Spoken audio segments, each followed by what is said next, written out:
Welcome everyone to the PC Gaming Show pre-show. I am Frankie and I am so excited this year because not only do we have a ton of premieres and game trailers to show you, but we're also devoting this show to something that makes all these awesome games possible: hardware. That's right. For the past decade, we've been bringing you exciting previews of the hottest upcoming PC games, and this year we're also doing our first ever deep dive into the glorious, sparkling PC hardware that makes them run. Throughout the pre-show, we'll be talking with expert guests about the latest in hardware innovations and trends. And as you can see from my overalls and the workshop I'm sat in, we're going to be rolling up our sleeves and building something very special during today's show too. And who knows, you might learn a little something new for the next time you build your own PC. But before we get into all that hardware, here's a different sort of hardware for you to check out. Take a look at what's coming up for wholesome shopkeeping sim, Trash Goblin. In this wholesome shopkeeping game, you're an orphaned goblin trying to start a business. But you're not doing it alone. Say hi to Eamon. They're an antique dealer and your self-appointed guardian/business partner. And this is Auntie Val. She's a dear friend of your late parents and your other guardian. They don't exactly see eye to eye. Eamon thinks of himself as an entrepreneur. Auntie says that's just fancy talk for criminal. You might wonder how much trouble you can get into with old furniture, but Eamon's got a knack for it. Alongside that whole situation, you've got a business to run, helping out colourful customers like Donovan and his peculiar nesting needs, or clumsy blacksmith Redwar, desperately trying to impress her new boss, or Musromeo and their extensive and frankly exhausting romantic adventures. But you're your own boss. Decorate, invest in your tools, expand your shop, travel a little, all at your own pace. The fate of the city can wait. Trash Goblin, out now. One goblin's trash is another goblin's treasure. That's a famous saying in the goblin community, along with goblins speak louder than words and don't put all your eggs in one goblin. Trash Goblin 1.0 is out right now. Next up, we're going to be talking about a couple of the biggest PC gaming innovations of the past few years. But to do that, we're going to need a little help from some expert witnesses.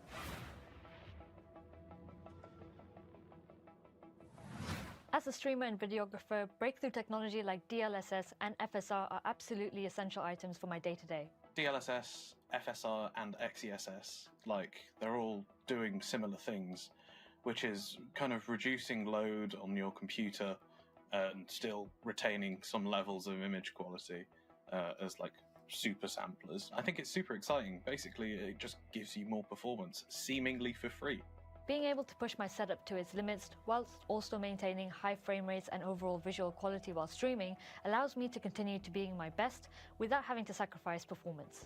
It seems like magic on first appearance, but when you dig into the details, there's a lot more going on under the hood. It's also important that I'm able to jump from game to game without worrying too much about drops in quality or putting unnecessary strain on my PC. This is especially useful with new-gen games.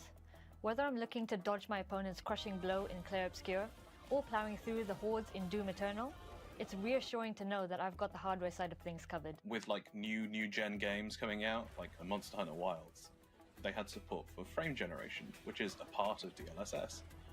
So you can render it in a smaller thing, use the super sampler, and then because that frame time is choppy, because it's demanding on a CPU, frame generation can help kind of smooth over those bits. It's given you more room to make your games run and look better while not increasing your performance impact. It allows you to get more out of your hardware. As games get more demanding, we demand more from them, especially when it comes to visuals. And when it comes to gaming monitors, we know nothing more than a good OLED with lightning-fast response times and infinite contrast. For more, keep your eyes on the screen as we monitor the opinions of a couple of OLED experts.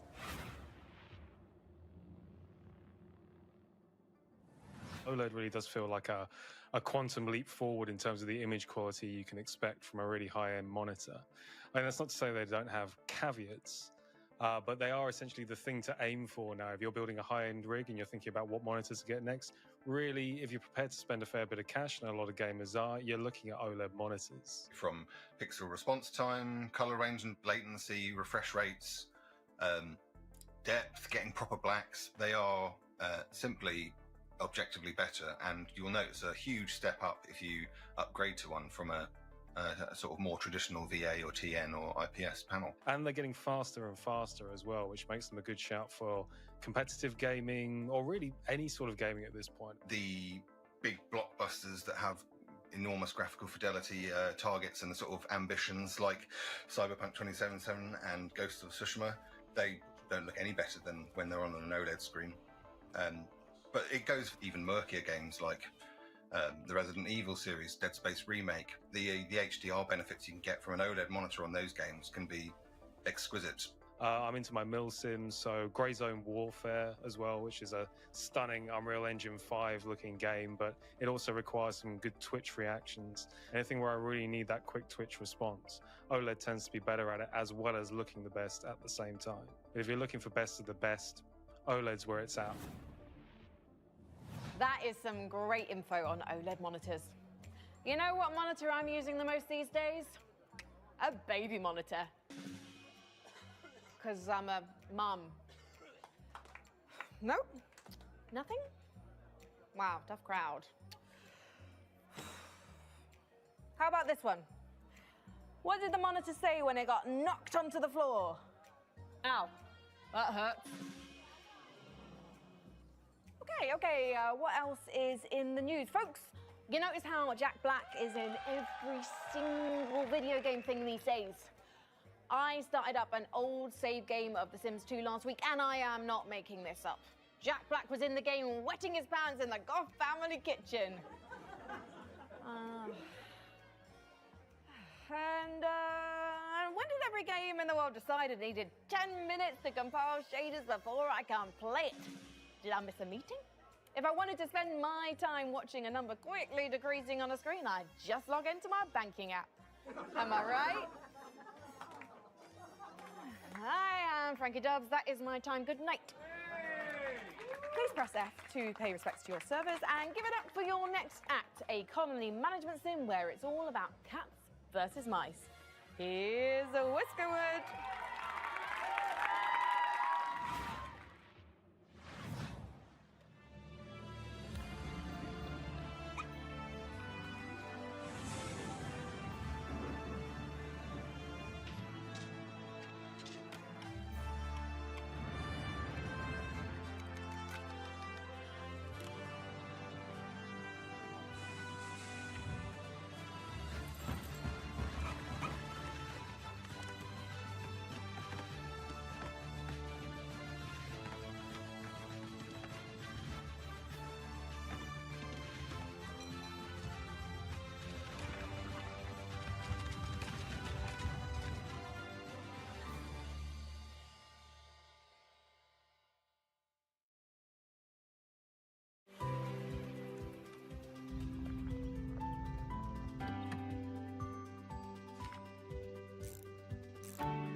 Throwing everything in a cozy van and going on an open world road trip with your friends? Sign me up for Outbound. Oh, hey, looks like we're getting a call from PC Gaming Show co-host Sean Plott. Hello, PC Gaming Show co-host Sean Plott. Hey, Frankie, it's me, PC Gaming Show co-host Sean Day9 Plott. Just checking in to see if you're almost ready for the big show next month. Sean, the big show is today, right now. This is the pre-show. I definitely knew that, and definitely didn't forget what month and day it definitely is, or what country I should definitely be in. Are you sure you're going to be ready? You're on in about 10 minutes? Relax. I started going to one of those GTA barbers. Super time Look at efficient. what's coming up for wholesome shopkeeping See, sim, Trash and Goblin. while I'm doing a respect, look, give it to me straight. In this wholesome Come on, great, Wow, right? tough Pretty crowd. good. Oh God, no. Maybe. How about this one? What did the monitor say? I'd stick with the default Sean skin. Gotcha. Day 9, day 1. A classic look. Well, things are going great at the workshop. We're focusing on hardware this year, and we're about to move on to keyboards. Oh, I'm on my way. As long as I catch my flight and hop on the shuttle to the submarine, then it's just a quick trip in a speedboat that turns into a hang glider, and I'll be at the studio in 4 minutes, maybe 5. But first, the duty-free shop seems good. Well, he certainly cleans up quick. Great timing, because we're ready for our next segment. What would PC gaming be without the act of pressing a key and making magic happen? Our keyboards are the clickety-clackety medium through which we work wonders, and the tech behind them has only gotten more wonderful. Let's turn to a keyboard expert who can tell us all about Hall effect keys. Traditionally, you have on-off binary, you press the switch and that's it. Whereas Hall effect is more, it measures the entire depression through when you press it. And the main shift that's brought about is a focus on performance, I would say. Before you had a focus on feel and sound, you could still have that with Hall effect, but now we have something that's definitively, this is for gaming performance. There's all kinds of games that benefit from Hall effects. The main ones would be competitive shooters, competitive FPS games, your Counter-Strikes and your Valorants, and racing games and stuff like that, for example. Hall effect allows such quick reactions on that front if you've got the fast fingers for it.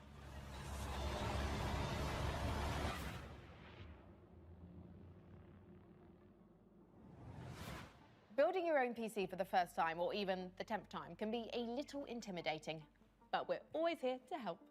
Let's head over to our workshop's build centre to meet PC Gamer's managing editor of hardware, Jacob Ridley, and see what he's cooked up for us.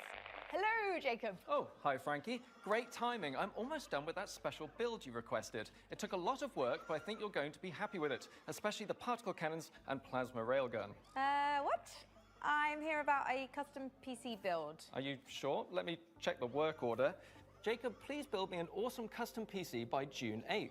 I'll also need you to build me a mech so I can rain fire and destruction down upon all my enemies on June 9th. But do the PC first. Thanks, J-Dog, TTYL, Frankie. Blimey, I got the dates mixed up, so you definitely don't need the mech today. Nope. Power it down. Okay. It sure does look cool, though. That giant mech right over there, just off camera. So expensive looking, isn't it? It's a real sight to behold. Anyway, don't worry about having not built the PC yet, because it just means we can build it together during the show, and then give it away to one lucky viewer. It's so fortuitous how my careless mistake worked out perfectly. Before we get started though, why do you think gamers should build their own PCs? Well, there's lots of reasons. Cost is definitely one, because you can absolutely save money over pre-built computers by buying parts separately and putting them together yourself. PCs are also one of the few electronics in your life you can build at home. Do you know anyone who's built their own television? My Uncle Bertram did. He worked on it for weeks, but it just turned out to be a cardboard box with some angry bees in it. He called it BTV, and it stung us. It stung all of us. Exactly my point. We're also living in an age where we're losing the power to repair electronics ourselves. What happens when something goes wrong with your smartphone? You have to take it to someone to get it fixed, or more likely, have it replaced completely. If you built your own PC, not only will you become more knowledgeable about diagnosing problems, you'll have a better chance of being able to fix it yourself. Sound advice. Thank you, Jacob. But don't start shopping for parts for your own PC build just yet. You might be the lucky winner of the awesome custom PC Jacob and I are going to put together right here today on the PC Gaming Show. But first, we've got one more game to show you as we build our way to the end of our pre-show. If you're a fan of Unlikely Animal Friendship, something tells me you'll dig the new trailer for Cappy Castaway.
hello, and welcome to the PC Gaming Show 2025. My name is Sean Day9 Plot, and once again, I am thrilled to be here with you, showing you the latest game trailers, previews, and world-exclusive first looks at what's ahead in the world of PC gaming. But even more importantly, I'm delighted to be joined again by the co-host with the most, Mika Burton. Thank you, Sean. It is great to be back on the PC Gaming Show, especially since we're cooking up something extra special this year. As you can see, Sean and I are broadcasting today's show from a crucible of clandestine accoutrement. Oh, that's right. Here in our high-tech hardware workshop, we've assembled some of the finest PC gadgetry for some of the world's smoothest secret operatives. You know where all the spies get all their coolest toys? Well, it's from us. We've made headsets that double as wall-climbing suction cups. We've made keyboards that can turn into cars that turn into boats. We've also built a laptop that's a crossbow that's also a blunderbuss, and I'm afraid to touch it. That's how you know it's good. We made a gamer chair that turns completely invisible thanks to cloaking technology. Sean, the invisible chair never actually made it out of R&D. Well, that's what they want you to think. Regardless, we're in the process of using every ounce of our high-tech, top-secret, burn-after-reading black books engineering at our disposal to build what we call the Rig. Ooh. The Rig is a top-of-the-line AMD-powered gaming PC, and it could be yours. Because after we build it here today, we will be giving it away to one lucky viewer at the end of the show. But that'll happen a bit later. Right now, let's kick off the show the PC Gamer way with three world premieres.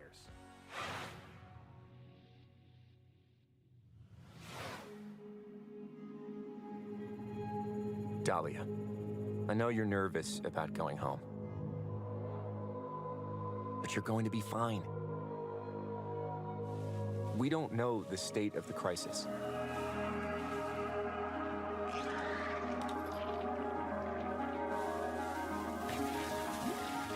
But a job's a job, right?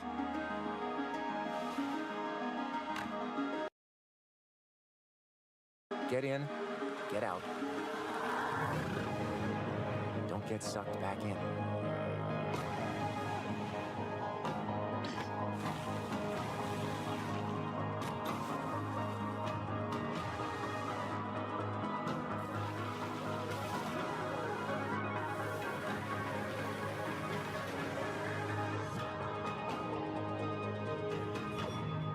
Remember, Dee, it's just a job.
The Sword Coast. Neverwinter. All these places will be consumed. They call you the Shard Bearer, a piece of Gith's blade within you. The only one who can help us defeating the King of Shadows. Bring in the accused.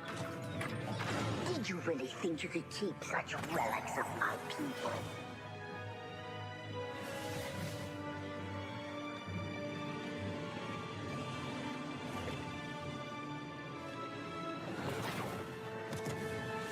None shall stand against us. You cannot stop me.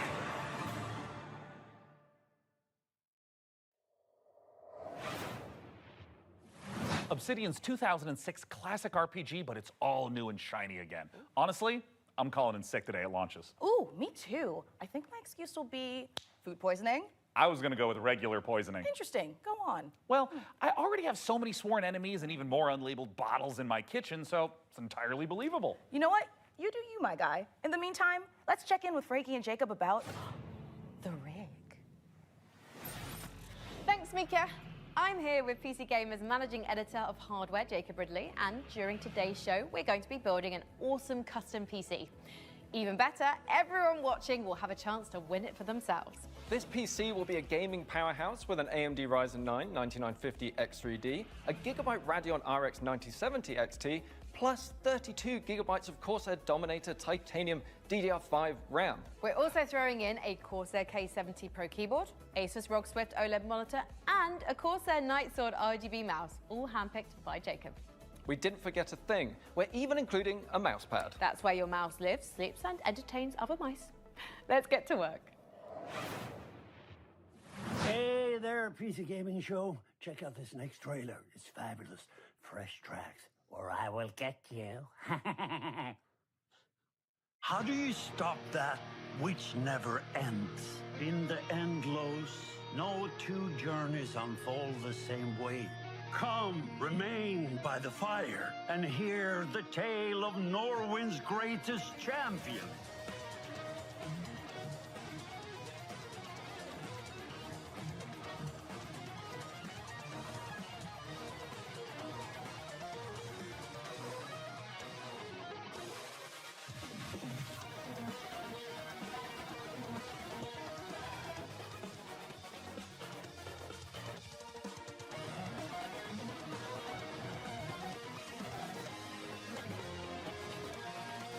There's no one I would rather die alongside than you, my champion.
Coming up in the show,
It's important to celebrate when something reinvents itself. Necess overhauls its graphics, gets major updates. It's beautiful. It's almost as beautiful as the rig's Corsair RM1000X fully modular ATX power supply. Oh, it's poetry. In fact, the only thing more poetic is a perfectly executed heist set in a dystopian techno future. Yes!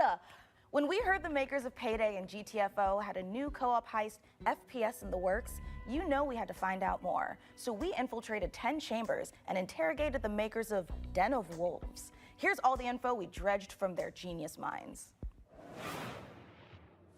We were prepped and ready for the heist. We had stolen Tier 7 passkeys, acquired the building schematics, and rerouted the security comms. We're in position. The package was as good as ours.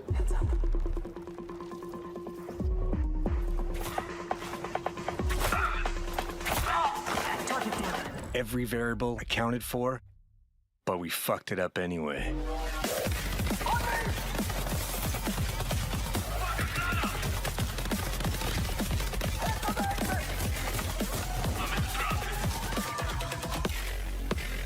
Next time, we gotta be even more prepared.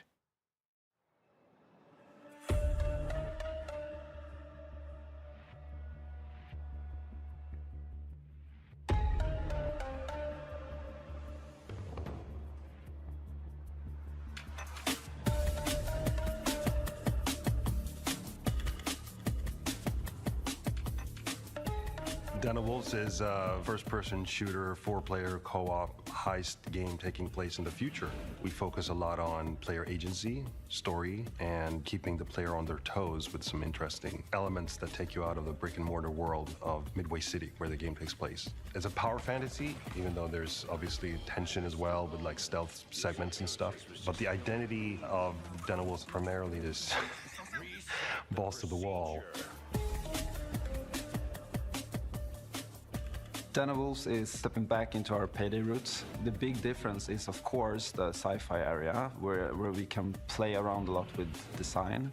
The freedom we have with this sci-fi space is a bit terrifying, actually, because you can go nuts, basically. We've actually told ourselves to not try to over-design stuff, but not limit us creativity. So designing the Midway City from the start, we knew we wanted big mega-structure buildings to actually place our levels within and be free of how big levels we want them to be. It's this very large city arising from the sea. You want to look out at the city and see, like, okay, so this is a living, breathing city and it works.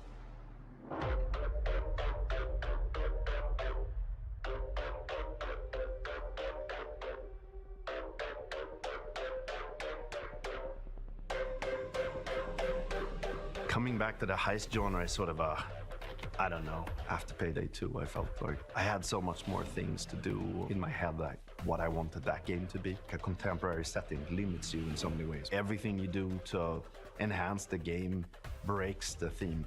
With a sort of a sci-fi theme on it, it enables you to stay in the pocket of thematics and still solve things from a gameplay angle. When making a game concept or a world, you have to think about what tools it gives you to solve problems in the future. And the sci-fi thriller theme gives us a lot of tools to play with. Midway is just a corporate haven. There's no rules, there's nothing. It's divided up into districts. There's even like district wars and this kind of thing within the city. So it's a very classical, in a way, dystopian take. Kind of like a classic role-playing game of saying like, oh, this is the backdrop, and I'm gonna hand you a new adventure and have a bit of fun. So there's something called dives in the game. It's basically a neural heist. In the middle of whatever you're doing in the normal mission, you can basically jump to this other place. Thematically, there's these architects that build defense mechanisms that gets injected into people's minds, and then you're trying to break into one of those. The dives allows us to explore a little bit with visual art design and gameplay design. Just tracking down this specific person that you need to make a dive.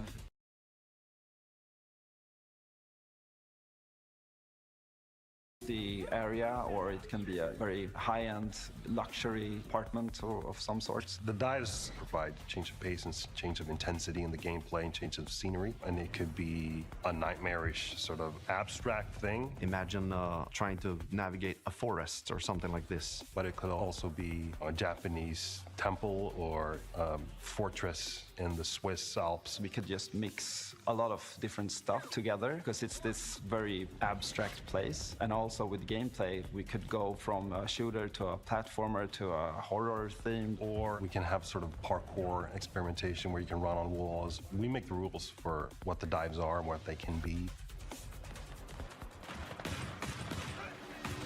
The heist fantasy in general maps really well to game psychology. I'm a psychology-driven game designer to a large extent because we want to motivate you to keep playing, and also like what are we stealing and what's the economy of the game. And I'm not talking about getting people to spend more cash. It's what's the drive of the game. And I think building new things or crafting things is a very interesting area. A good example would be like this thing we did for Payday where you would craft masks and this kind of thing. Yeah, we're going back to the masks. I've heard people tell me before, like, oh, GTFO and then oh, it's a masks game, right? I'm like, really? Yeah, maybe it is. But we wanted to make something different. Like, we didn't want to go fully masculine, maybe doing, you know, these big skull masks. Like, we don't want to limit us to not do it, but with the mask we have now, we actually wanted to bring some feminine, some sexiness, you know. So one of the inspirations we actually had was the Keira Knightley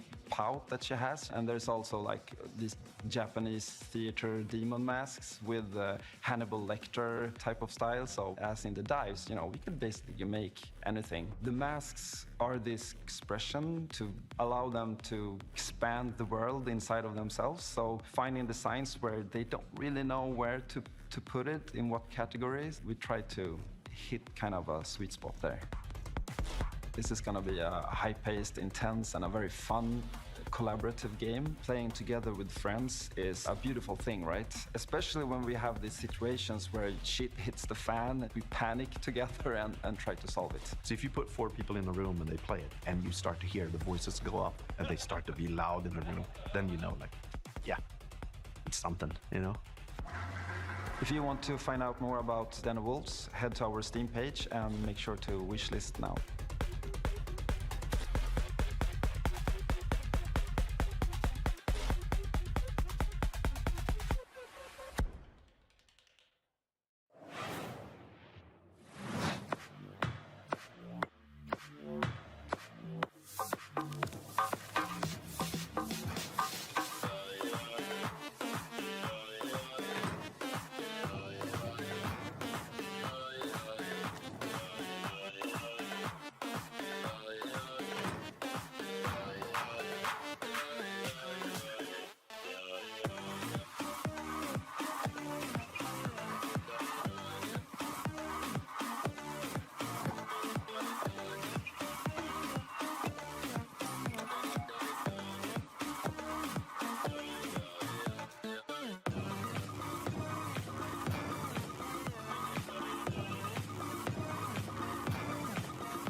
Frankie, this is my first time on the PC Gaming Show.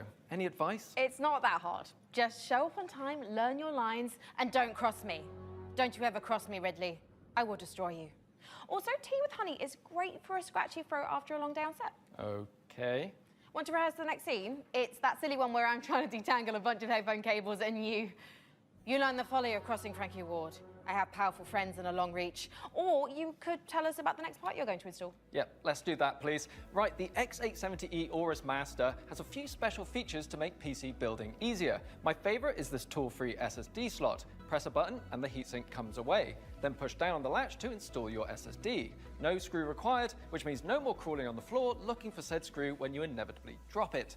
Then there's this Wi-Fi antenna. This combines standard 2 Wi-Fi connections into one easy to install or remove connector. No need to screw anything in.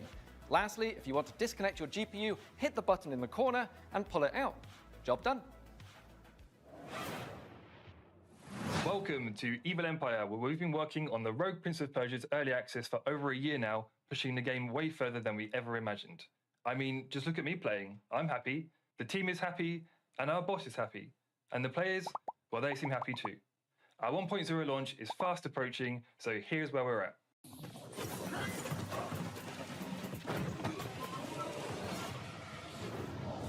Death shuns you, Prince.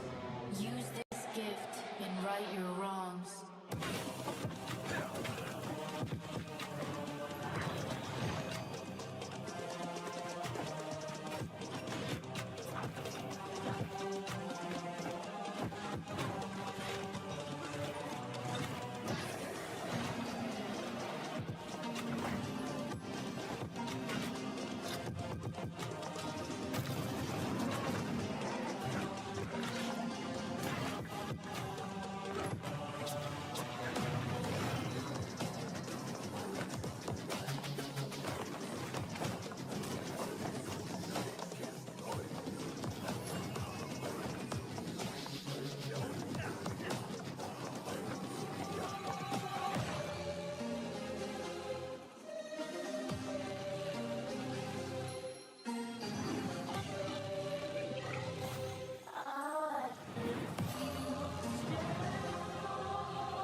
You have the opportunity to save your kingdom as the worthy Prince of Persia.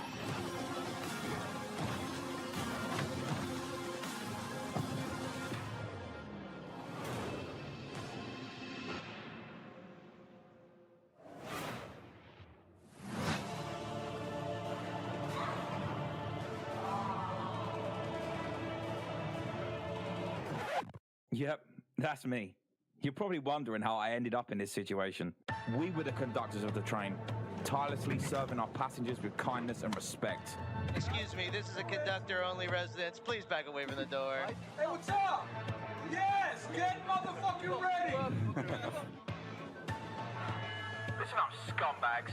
You rats will never get me out of this control room. You understand me? Never. Car key. Bro, let's just flush him out. I'm tired. Do it. Run! Move. Hull compromised. Please evacuate the train. Those ungrateful mother... Bro, we can literally intercept the conductor, steal all his shit, and extract. Let's go.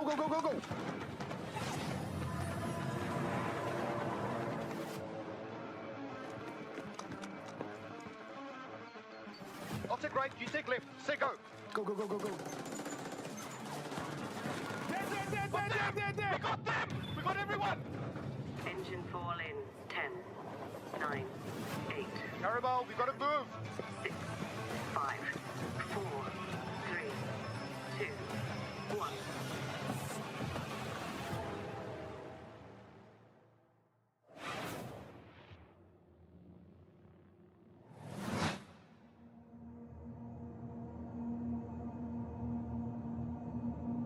eFrontiers Founder Access is the first public step in creating a visionary sci-fi survival experience. You start your journey alone, a tiny blip in a seemingly endless universe. As you struggle to gain a foothold in this hostile world, you can build rudimentary structures, improved ships, components, and more. You'll begin to discover details about the universe and the ancient civilizations whose remnants still roam the skies. Everything requires fuel to operate, and good resource management is crucial to survival. The most potent source of fuel, crude, is necessary to build formidable ships, advanced structures, and even stargates, reconnecting the vast universe. Smart structures are highly customizable and open the possibility for emergent gameplay only bound by your creativity. Founders have already created custom tournaments, specialized trading hubs, advanced security systems, and more. Are you ready to lose yourself on the frontier?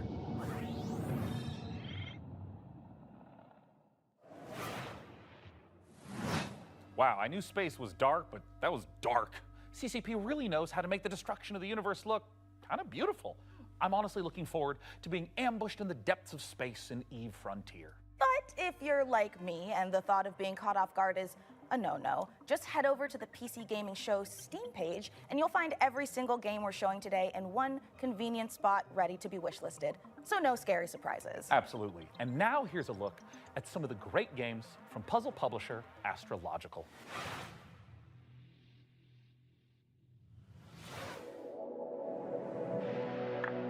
I'd say the days are blurring together, but what days? As for the isolation, I'm an introvert. It suits me. The contracts just keep on coming. 2 more rigs to construct. That will put me short in power. Gonna need more hydrogen generators. Good news is, I've managed to synthesize 334 liters of water in the last 24 hours. Now they want 200 liters of ammonium hydroxide. Rewards are good though. On completion, we'll finally acquire an electrolytic reducer. And with all that methane on level 2, that means methanol. After that, despite the fact no one really knows what's down there, I push on and keep going deeper.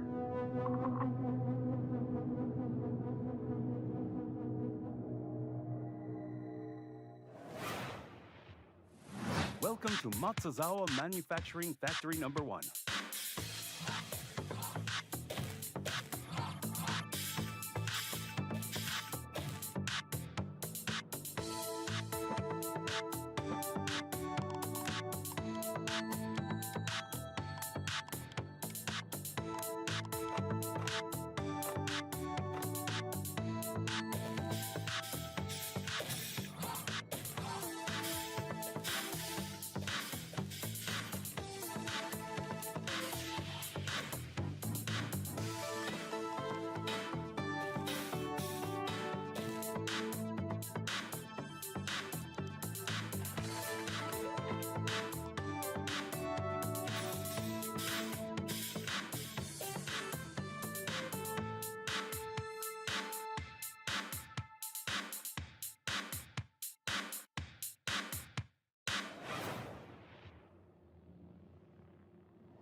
This is a factory in Modulus.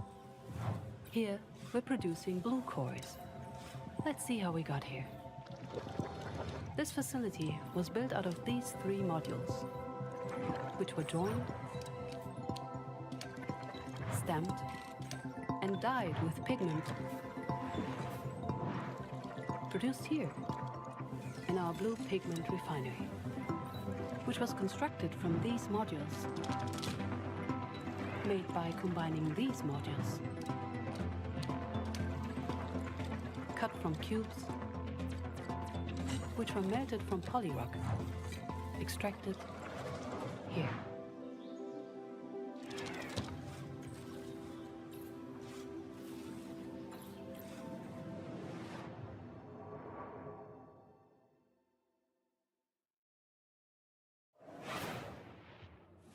So, Jacob, have you got any quick PC building tips you can share with our audience? Here's one. You know when you accidentally drop a tiny little screw into your PC case and it just disappears? Oh, yeah, I hate that.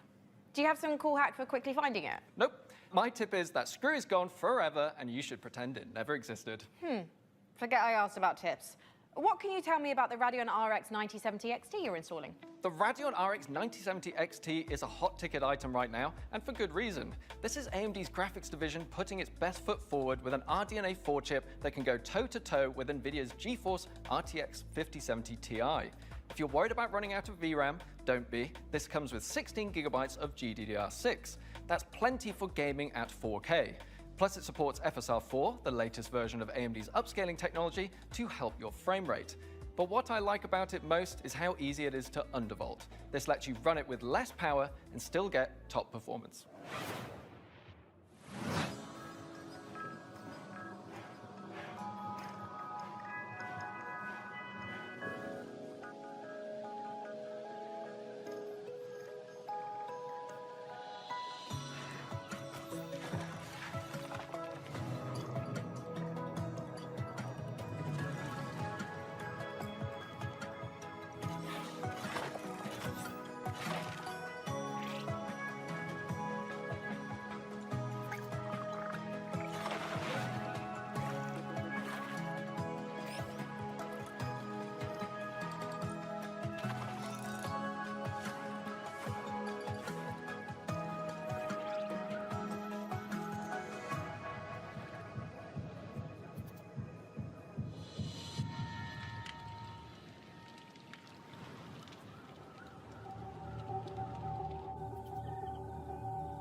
I know our odds.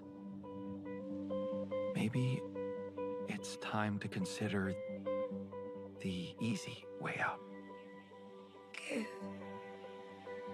me all your love now. 'Cause for all we know, we might be dead by tomorrow. I can't go on wasting my time, adding scars to my heart. 'Cause all I hear is I'm not ready now. You were always one of us. From day one.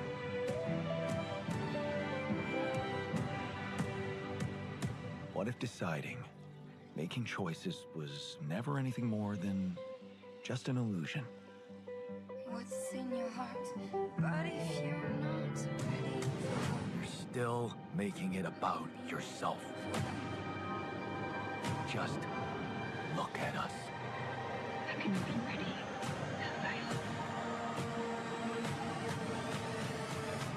I just wanted to find a way out. 'Cause soon enough we'll die. 'Cause soon enough we'll die. 'Cause soon enough we'll die.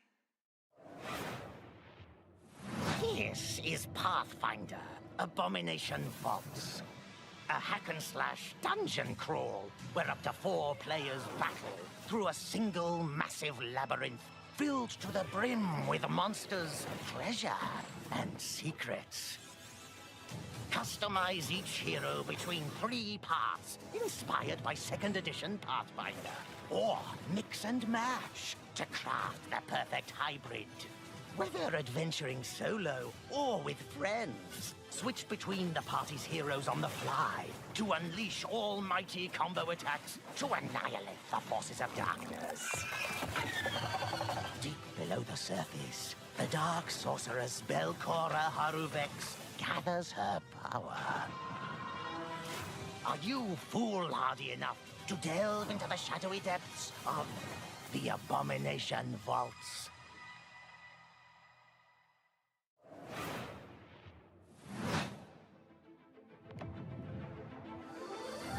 We meet again, little merchant.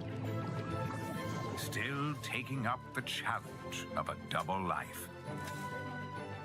Torn between one endeavor and another. 2 sides of the same precious coin.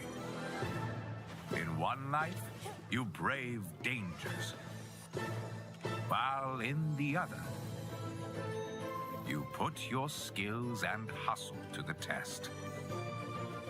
To grow your store. As you chase that vision, you may pause and wonder, is this pursuit more important than its destination? That answer lies within you, little merchant. Computers aren't the only thing we build here at our hardware workshop. While Frankie and Jacob are working on the rig, Mika and I have been preparing some more elegant equipment for fieldwork, spy gadgets. See here, this might appear to be a standard ATX full-tower personal gaming computer. In actuality, every component is also an extremely cool spy gadget. Take, for instance, this CPU fan. In reality, Ninja Star. Huh, that did a real number when we tried it on an intern. Well, moving on, we have our range of hidden tasers. To the untrained eye, a coffee mug. Yeah. In reality, a taser. Ooh, or how about this? To the untrained derriere, a roll of toilet paper. But in actuality, you guessed it, it's a taser. Hey, what about this? Is this like a hidden listening device, USB, or is it maybe a spy camera? Oh. That is, of course, also a taser. Don't worry, he'll be fine. Eventually. For now, let's check out our next exciting world premiere.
Your safety is your own responsibility. Sharing a roof with someone, make sure they're humans. Check their eyes and teeth. An overlooked visitor will kill you.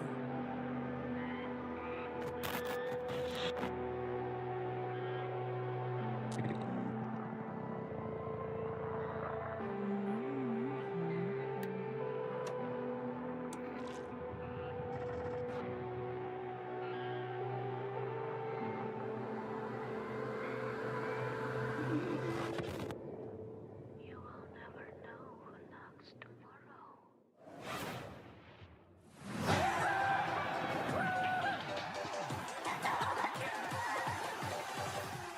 I'm Oscar, a solo developer, and this is my game, Botsu. It's an online multiplayer game where you control a ragdoll robot and compete in some very silly physics-based competitions. I started making this game in my spare time, and now you can play the free demo on Steam. You'll start off in a lobby area called Bot Central, where you can meet up with your friends and mess around with the sandbox while they arrive. When you're ready, mind the gap and hop on the matchmaking train to your Botsu tournament. Your team will compete in bonkers boxball matches, steal boxes and drag your team to victory in Stockpile, and try to be the last bot standing in Sumo. It's even got physics-based power-ups, like sticky bombs, balloons that work on anything, and grappling hooks to swing the match in your favor. You can play both online and split screen at the same time, and you can create crazy custom matches in the Steam demo right now. I hope you have fun.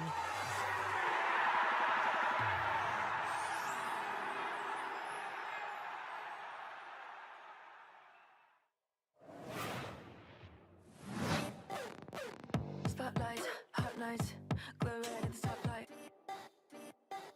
I say, big swerve, big roll, rich taste, I serve. Line up for the looks that kill. So rich it can make you ill. Don't choke on the diamond pill. Cheap lights, get a gag light. Bow down to the golden strand. Get in line, I'm in high demand. Come close, yeah, I'll use what I can when I can. I will rate with a 1 to a 10. I will call if I want it again. Coming up in the show,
What an amazing collection of games we've already seen. Mika, we are really turning up the heat this year. we sure are.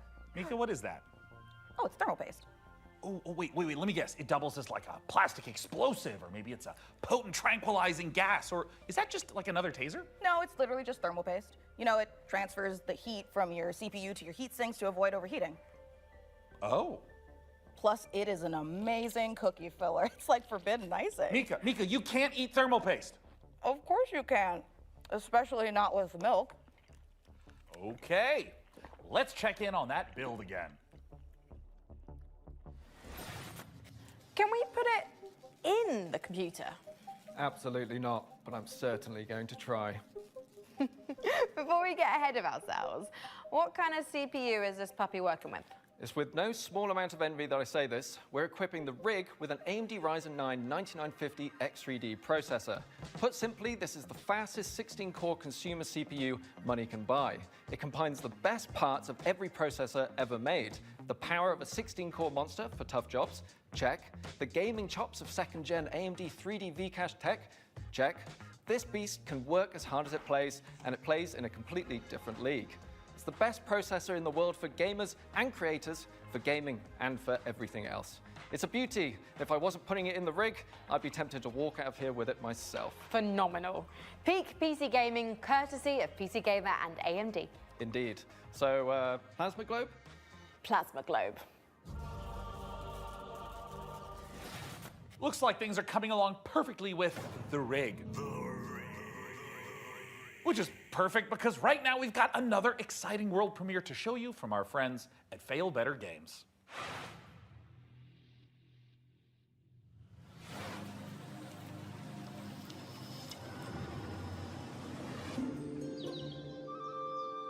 The village of Chandley is small, complicated, and everyone's got their own story.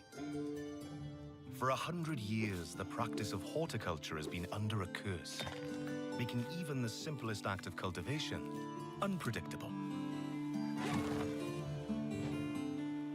But you come from a long line of sorcerers steeped in the green and growing arts.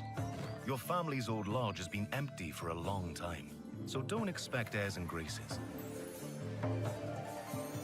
Chandley may be small, but it's thick with secrets and set in its ways. Is it ready for the return of a mandrake? The Mandrake setting is based on British history and folklore. For research, we've walked in a temperate rainforest and visited an ancient coal mine beneath the Forest of Dean. It's a world where overfishing might cause a river to put a curse on you, and where you'll go delving for bright minerals in the forgotten deeps. Sunless Sea and Sunless Skies did have some light cannibalism in them. You can't eat people in this one, but that doesn't mean that it's safe. There are old powers waiting in the corners of the world, and the night does not belong to mortals. If all of that sounds good to you, wishlist Mandrake on Steam right now.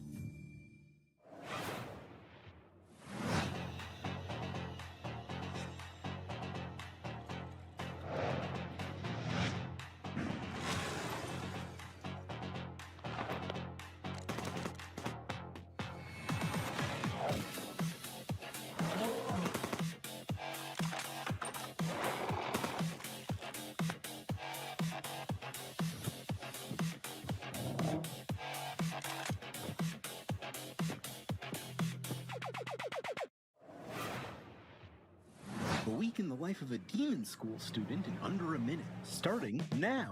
Monday, catch up on the news. Get a new assignment. Fight some guys using tactics.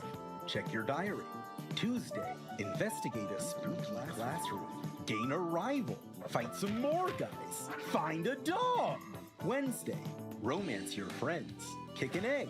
Fight those guys. Thursday, follow some blood.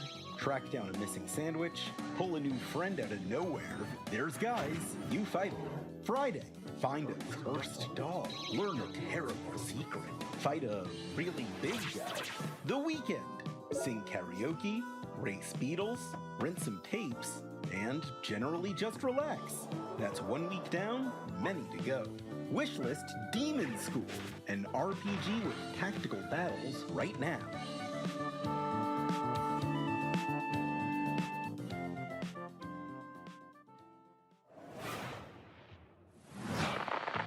Congratulations on your assignment. You have been selected to oversee a caretaker deployment in Sector 43A. This video will introduce you to your unit and its sacred directive, the preservation and propagation of the human species. After global hydrosaturation, Earth became uninhabitable. Humanity moved to orbit, but reproduction in space proved impossible. Moses responded with the Human Seed Program. Cryogenic embryos are grown to maturity in surface-based Lazarus pods, then transferred to orbital colonies for immediate workforce integration. Your caretaker unit manages every step: retrieval, growth, and orbital transfer. Caretakers maintain surface facilities, build autonomous power systems, and adapt to any anomaly, from environmental failure to unauthorized presence. Enjoy the rest of your assignment, and remember, Every seed you plant shapes humanity's future.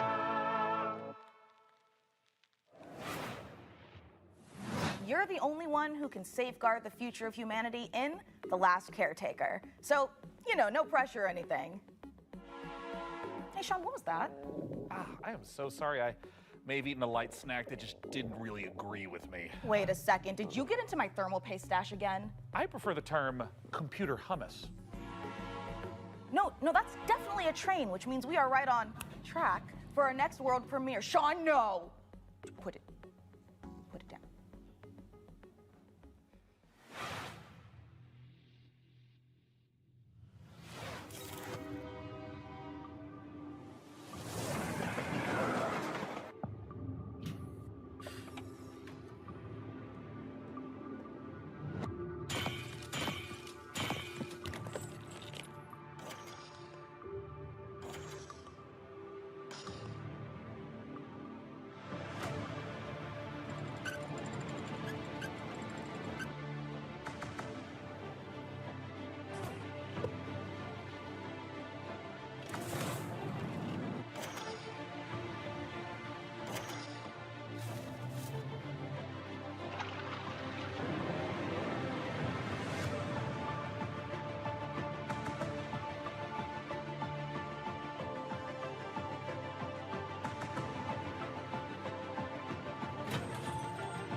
Prospector, Norex would like to offer you an opportunity. We have some dirty work we need you to take care of. At your own risk, of course. Keep your mouth shut, and you'll be rewarded. You want to hunt monsters? Join Norex.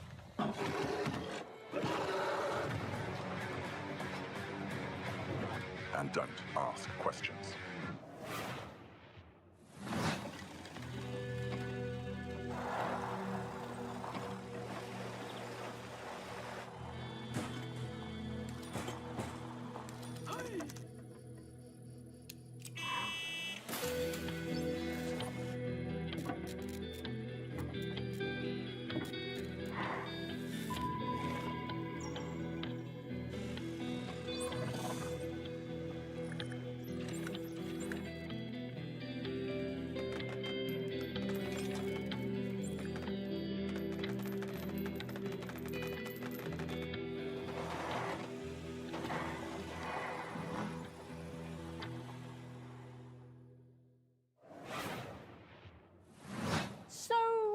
Building PCs, but can you build other things? Like a car? No, Frankie. I can't build a car. What about like a winching system to pull something heavy out of, for example, a lake? I mean, maybe I could put together... Say a car was in a lake and you needed to winch it out. Could you at least build a ramp to make the winching a bit easier? Is that something you want to tell me? I drove your car off a ramp and into a lake. But I only did it to put the fire out. My car was on fire? There is no point in jumping a car off a ramp if it's not on fire. Is there any good news to this story? Yeah. Just check out this ramp. You should install these before you start shopping for a new car. Oh, that's the Corsair Dominator Titanium DDR5. This kit is perfect for building an all AMD Ryzen build at 6,000 megatransfers a second and with low latency. However, we've also stuffed something special here, a light enhancement kit. That's a pair of dummy sticks that look the part but don't actually contain any memory chips. This is a great solution for an AMD build, as it means you can stick to the more reliable slots on the motherboard 2 and 4 while looking the part.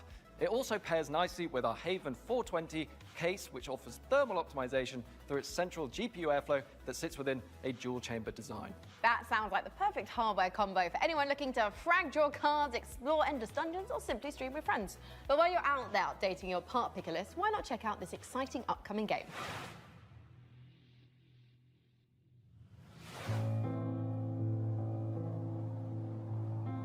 World changed in the blink of an eye.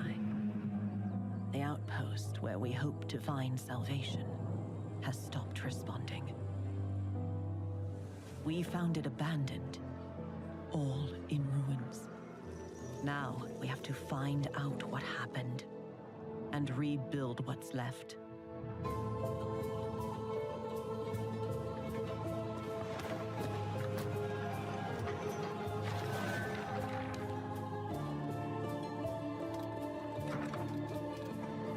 We make the most of the little space the tree afford. We live under a constant threat from the fog. Not an ordinary mist that we knew before, but one that overwhelms us with the worst kind of fear. And yet, if we want to survive in the new conditions, we must not only fight the fog, we must explore it, research it, understand it, as the fate of our people, maybe even the world, depends on it. And all before fear consumes us all.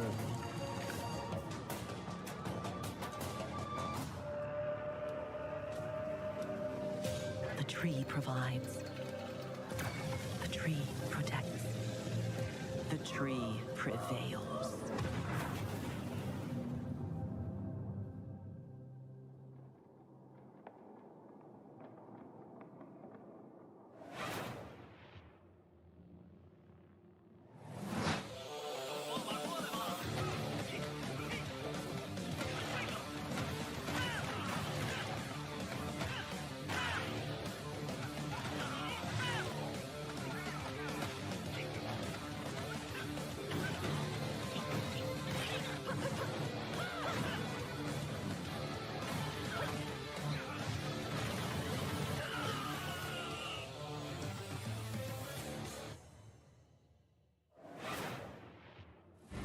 Coming up in the show,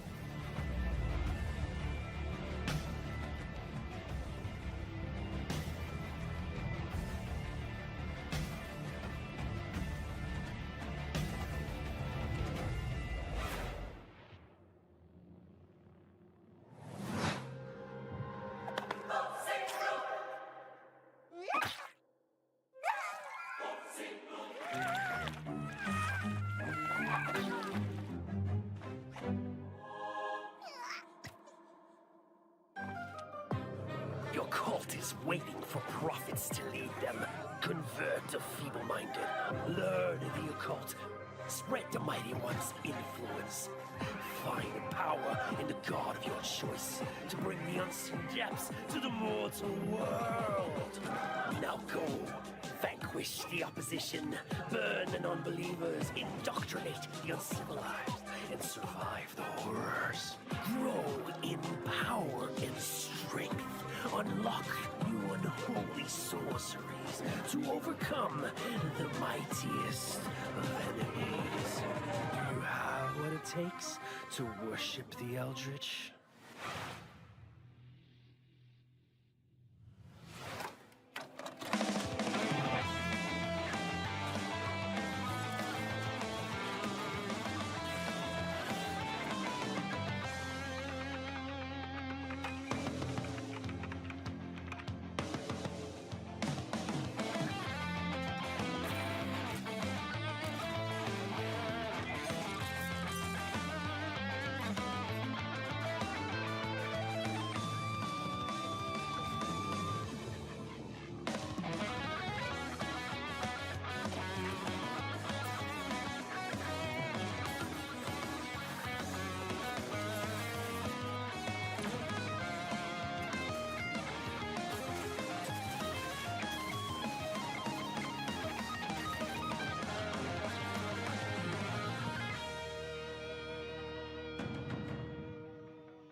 After almost a decade, Muse Games is bringing us a follow-up to the airship combat game Guns of Icarus. Now, as with all professions, our work as gadget-crazed weirdos would be impossible if not for the laser watches and ejector seats of those who came before us. We stand on the shoulders of giants, crafty, unhinged giants. Which is why I am pleased to present, in an attaché case full of throwing knives and tear gas canisters, the latest intel on Bond.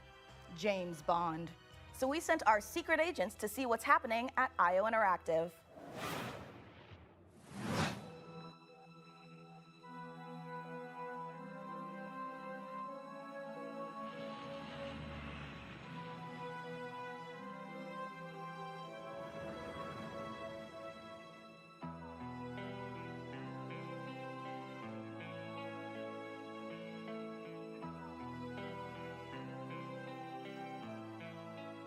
When things got together and we figured out that we were going to work on such a legendary IP, we were very, very excited.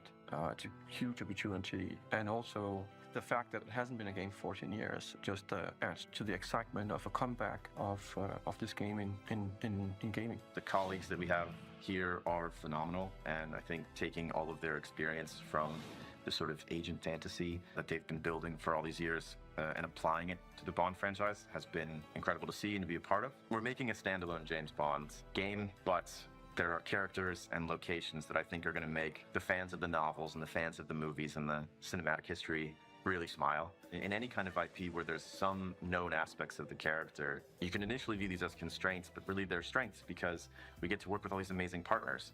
Aston Martin and Land Rover, collaborations with Omega, and all of these things lends itself a sense of credibility to the player that this is a real James Bond experience. Crafting this character has been both exciting and extremely challenging because it's a balance between being very true to Ian Fleming's novels on the character, yet bringing some part of IO into that. The most special thing about our version of Bond is that it's an IO reimagination of the origin of Bond himself, and it allows us to really dive in and learn about what it takes to enter this world of espionage. It was very important to us from early on that we didn't want to synthesize Bond. We didn't want to go in and cherry pick qualities from different aspects of stories or whatever. We wanted to make something that was fully original. So he's young. He's someone who doesn't yet know all the things we know about James Bond. He has all the core qualities. So he is irreverent, he's inherently charming, he's funny, but he's not yet cold, he's not callous, he's a more energetic, he has that impatience of youth built into him. Somewhere in between a naive, not yet worn down, principled young man, and then that journey onto this hard-hitting, colder guy that we might recognize. That space there was really inspiring to us. He is very true to his North Star and his values. And the story is very much about when you meet the harsh, political, dangerous world out there, how does a young man fare while still retaining his values? Not only will we get to experience the character changes and the lessons he needs to learn, but also how he gets his famed gear. The world is a big part of how you solve the problems as you get to them, using the environment and weapons and charm, and obviously gadgets is a huge part of that. We have a lot of the gadgets you'd expect and then quite a few you wouldn't. So our longtime fans from our Hitman franchise can expect to recognize some of these core elements from our interactive in our James Bond game. A really core aspect of this game is what we call creative approach. And it has to do with standing outside a lavish location. We're going to give you an objective in here. You absolutely need to be able to do that in a bunch of different ways. But I think the biggest difference is that you need a lot of patience to play Hitman. You need to be sitting there seeing the patrol. He goes over there and he likes wine and you overhear that thing. But Bond, he can also just walk through the front door. I'm actually just going to go and talk to them. I'm just going to go punch him right now. If you're a James Bond that wants to crouch along, the covers and be careful and all that stuff, that's your Bond and that's fine. But we've crafted a game that has a lot more forward momentum. Spycraft is part of our DNA. However, in terms of Bond, there are two key differences. The agent we were working with before, he is an empty shell, right? He's a chameleon, whereas James Bond is very much a personality. A big part of the fun of playing the game is to see what he'll say because he always has something great to say that you wouldn't have thought of. His quick wit and talking your way into and out of trouble is a big part of the core loop as well. If Hitman is a single-minded killer and basically the bad guy of the game, Bond is the hero. And that means that we are much more focused on his journey as a character, and we are much more focused on saving the world. I think it's safe to say that we're dialing the action to 12 on this one. We wanted a physical Bond. We wanted fighting to be visceral and brutal and violent and super fun and exciting. So we've spent a great amount of energy on making a system of free-flow combat where you're fighting multiple opponents at once. You can grab them and punch them and throw them into each other, use the environment. We really did strides and upping the dynamism, the kinetic feel of the combat, be that the melee combat and the shooting and the seamless in and out between that. It's very, very exciting. We as a studio and as a team have evolved a lot to do top class action, spectacle moments and spectacle situations, all interactive. The situations you get into are absolutely wild. It's because that's the 360 experience that our fans deserve and expect from a Bond experience. And we've really pushed our engine to sort of bring on this higher level of spectacle and fidelity to the game. This production has pushed our internal tech beyond.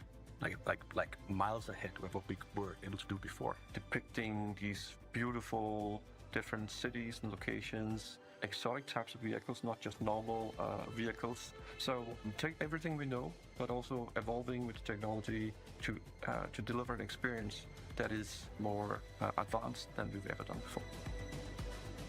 This has to be a larger-than-life action-adventure story, and that's what we've delivered. But it's always with character at its center. There's never action for action's sake. It's because it leads to the next thing. It's because he needs and has to do this in order to succeed. Having worked on Hitman on and off for 20 years, this is the combination of all that work, all that skill, all that practice, coming together and finally seeing the ultimate spy fantasy come to life.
When the world ended, we shielded our city. Safe but trapped, we endured. Until now, until you, time traveler, only you can shatter our chains, guide our armies, defend our kingdom, propel the evil hordes. Rebuild what the enemy shattered and restore the might of our city. The lands of Bastion still whisper secrets. Relics of power waiting to be claimed. Together, you are legions. Not even the hordes of the Unraveler shall halt your advance. Your strength will never cease to grow. Once banished, you will break us free.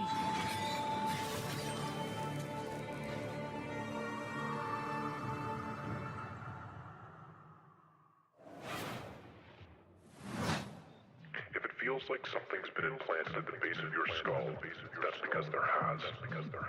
It's in your best interest to listen to me.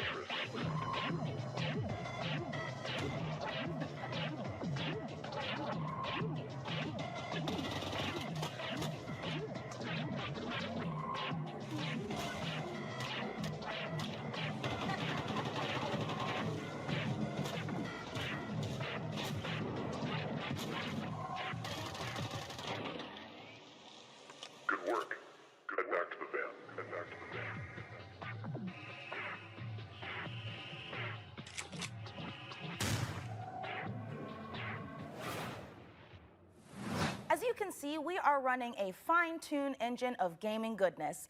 Oh, speaking of, Sean, what's going on with the rig? Let's find out. Frankie, Jacob, status report? We're doing great down here. Jacob is about to fill us in on what we're installing next. I'm just wiring up everything with our Gigabyte Aorus X870E motherboard. It's got a suite of features for reliable overclocking and memory performance, and its built-in thermal armor and heat sinks will keep our Ryzen X3D rig running great without running hot. And of course, our GPU, a Gigabyte Radeon RX 9070 XT with RDNA 4 architecture, and 3rd gen AMD ray tracing tech for competitive 4K performance. Awesome. And for those of you who want to speed up your own PC build, I've got a technique I always use. A montage. A what? A montage.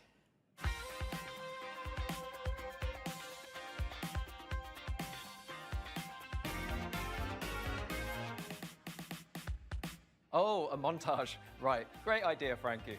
Freeze frame high five? Freeze frame what? Not gonna lie, I'm starting to get a little bit worried about the rig booting, but oh, perfect. In the meantime, here's some new tech for you, or should I say, some new Terra tech.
I didn't see you there. Don't mind me, I have got a special friend stopping by, but don't tell the folks upstairs. It's a surprise, you see. When you see them, just let them know that they can add any of today's exciting games to their wish list. Follow the link below to see all the goodies in today's show. And in the meantime, let's see what our friends over at Rogue Snail have been cooking up.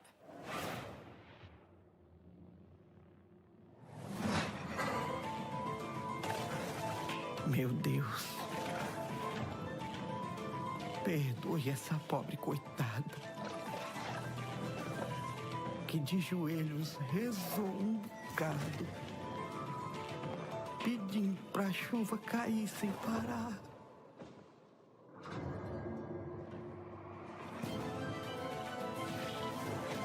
O sertão é rico para quem tem olhos de ver. Não é lugar para vocês.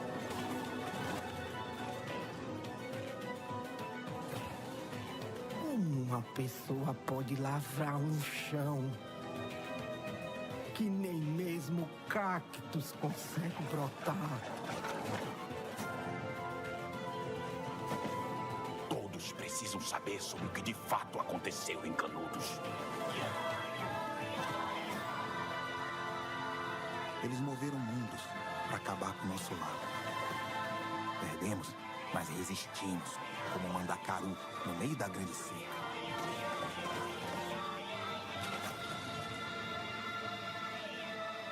Eles vão nos massacrar novamente, Paginho. Eles vão nos massacrar. Um a um.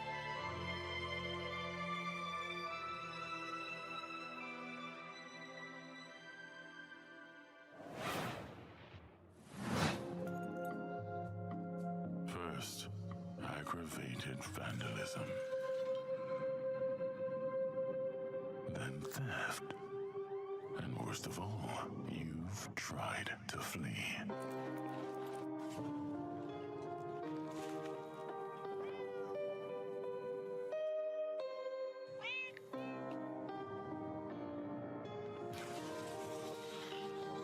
And it pains me deeply.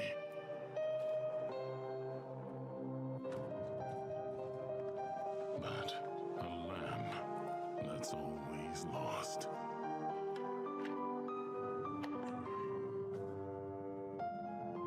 Has to be gold.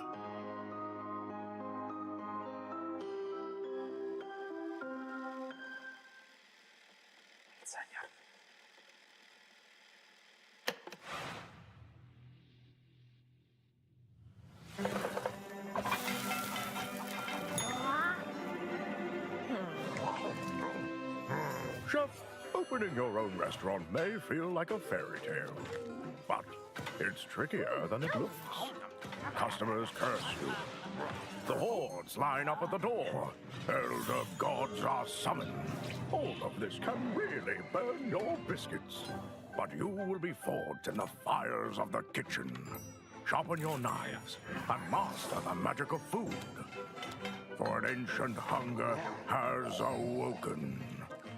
And the path to a demon's heart is through its stomach.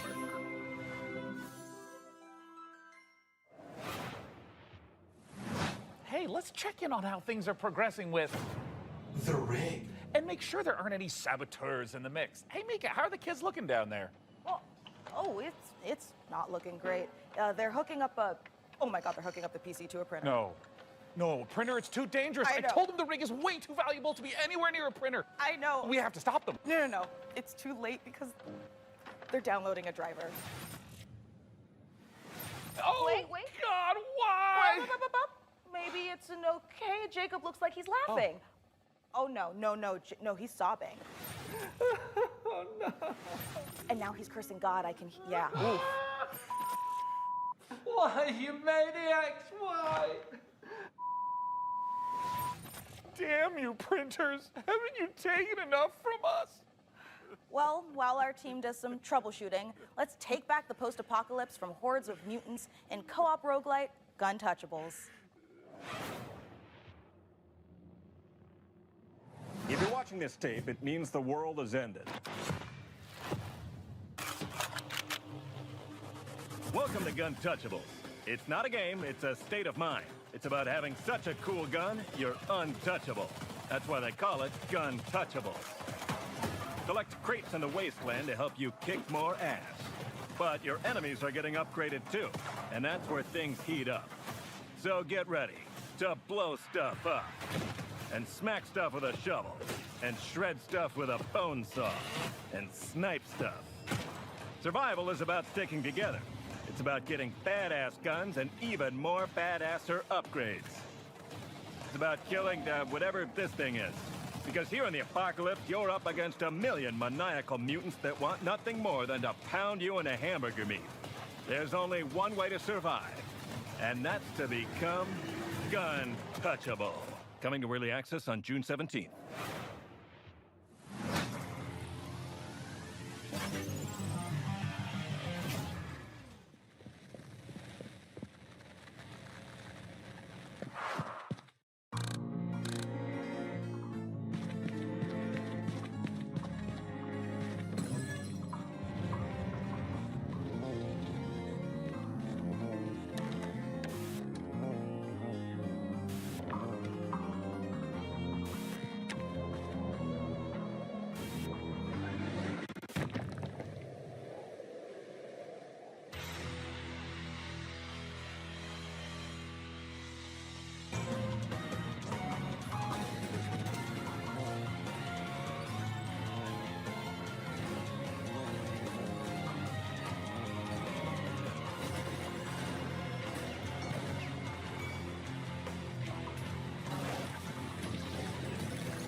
Coming up in the show,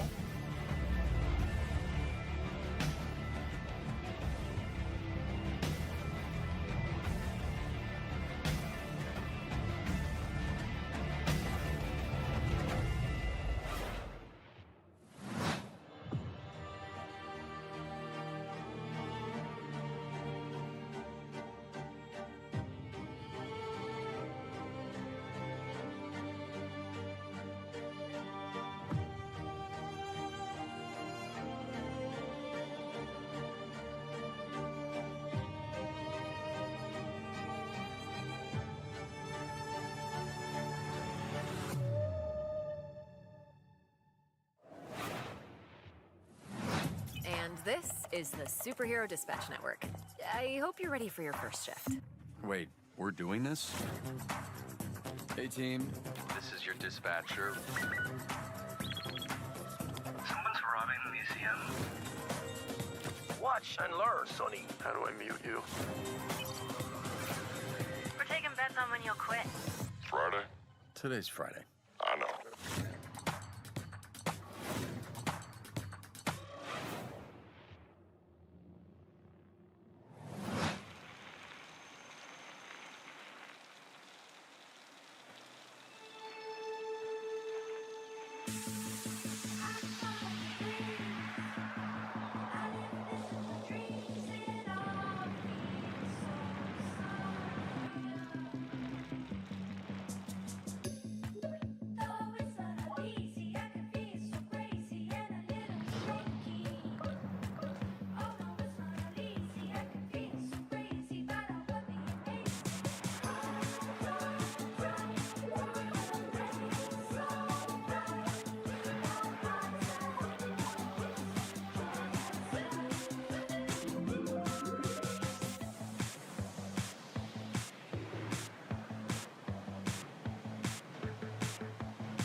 Wheel World is the rare kind of game that leaves you asking the important questions, like, why aren't all the world's bicycles shaped like hot dogs? We can only hope the answer reveals itself someday. Until then, let's turn our attention to the latest from FBC Firebreak, the next game from Remedy. And if my tracker is working properly, it looks like Frankie met up with the Bureau.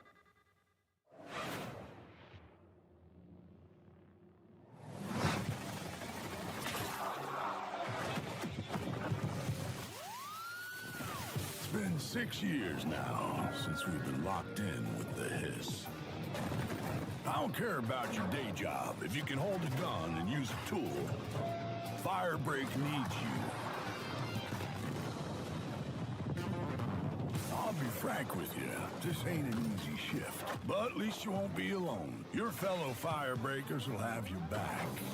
Fighting together, fixing together, and hell, even showering together. If you can stand your ground and stick together, it'll be more than enough to survive.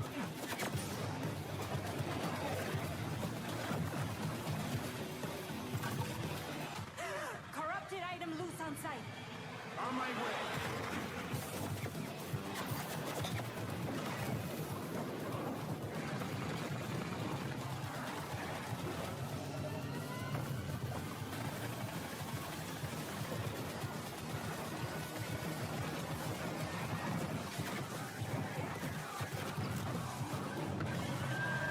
So, that's the job. Sounds simple enough. Good. I've got a liability waiver here with your name on it. That trailer was absolutely epic, delivered on all fronts, but it did take me back to my student days. It might have been the post-it notes, the traffic lights, and the slight feeling of regret in the shower. What have we signed up to? Mike Kayata, you're the game director of FBC Firebreak from Remedy Games. Thank you so much for joining us. But yeah, what absolutely. have we signed up to here? Yeah, lots. So that was our big launch trailer. We're coming out in just over a week now, so we're really excited to share a lot more of the game, stuff that we haven't shown, a little bit of all of the 5 jobs in the game, which are kind of different crises that you have to deal with. But yeah, so we're getting close now. I remember when Control came out in 2019, and we're revisiting that world in FBC. Why was now the right time to revisit? Yeah, so right now it was just a great time for us to kind of go back to the oldest house. We never wanted it to kind of feel like we were retreading on Control, and that was like definitely something we thought about a lot. And one of the reasons why we shifted into a first-person perspective, so you could kind of go back into the oldest house and see it from fresh eyes in a different way. I mean, you did have a lot of fun in Control. And also, we're in first person this time, so... Yeah, so of course very different, and I think as anyone can tell from that trailer, we're extremely, like, tonally to the side of Control. And this was a really big challenge for us, because of course Control was very moody and atmospheric and very, like, horror-tinged. But of course, it did always have that little edge of absurdity. And speaking to that, this is kind of like why we leaned into that more absurd angle. Because, you know, Control was very carefully built for a single-player experience. Since we are sort of a kind of joke around with your mates and just kind of have fun thing, we didn't want to totally like betray that franchise, but we did want to take those kind of recipe components and just flip them around. So we keep that kind of edge of like horror and tension and stakes, and we just add a lot of the absurdity at a higher value. So for example, like you saw Sticky Ricky, our gigantic monster made out of sticky notes. In one of our trailers, you know, somebody I think actually shouts like, "Sticky Ricky! Sticky Ricky!" Which was, to us, very, very funny, but to that character, completely terrifying. And Sticky Ricky is joining us today. Yes. He's just getting himself together, and maybe he'll answer a few of my questions. Say I don't necessarily have 3 straight-up fraggers on my team. Are there roles that we can adopt in this game? Yeah, absolutely. So the game is kind of built around a trifecta of kind of saved loadouts that are centered around tools. We call these crisis kits, and each one was developed with a different play style in mind. So we have one that kind of shoots these gigantic like liquid globules you saw in the trailer, and this is for the person we always just imagine almost like Scarface, like I don't really care, I just kind of want to, you know, paint the world with something. And then we have another one which is a tool that kind of looks like a pogo stick mixed with a defibrillator, and you might be surprised, but we always have this as like a precision and tactical instrument, just because you can kind of relocate yourself and move around easily.